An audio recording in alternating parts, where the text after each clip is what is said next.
సంగీత త్వరగా రావే, టైం అవుతుంది. వస్తున్నానమ్మా. ఇదిగో పెట్టుకో. అమ్మా నాకు పెట్టవా? సరే పదండి. అమ్మా ఒక 5 నిమిషాలు ఆగమ్మా, నా ఫ్రెండ్స్ ఇద్దరు వస్తున్నారు. అలాగే దారిలో ఈయన వీళ్ళ ఫ్రెండ్స్ కూడా వస్తారంట, అందరం కలిసి వెళ్దాం. అమ్మా అలాగే నా ఫ్రెండ్స్ కూడా వస్తున్నారమ్మా, తోడుగా ఉంటారని. అక్కడ రీల్స్ కూడా చేసుకుంటే చాలా బాగుంటదమ్మా. అయితే నువ్వు ఒక 30,000, నువ్వు ఒక 30,000 చదివింపులు కట్టిరండి అమ్మా. 30,000? 30,000 చదివింపులేంటమ్మా?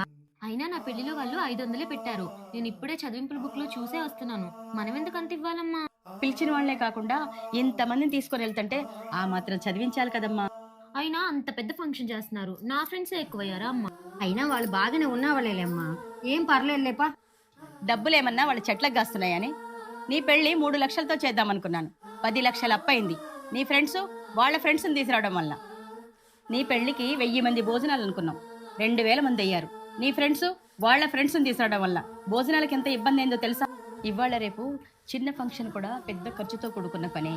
మనం మాత్రం బాధ్యతగా వెళ్ళి రావాలి, వాళ్ళకి భారం కాకూడదు. అవునమ్మా, నువ్వు చెప్పింది కరెక్టే. అయినా ఒంట్లో శక్తి లేకపోతే ఎవరినైనా తోడు తీసుకెళ్తే బాగుంటుంది, కానీ మన ఆనందం కోసం వాళ్ళని ఇబ్బంది పెడితే బాగుండదు కదా. నేను వాళ్ళకి వద్దని చెప్తాను, నేను తలిపేసి వస్తాను, బయలుదేరదాం పదండి. సరే మళ్ళీ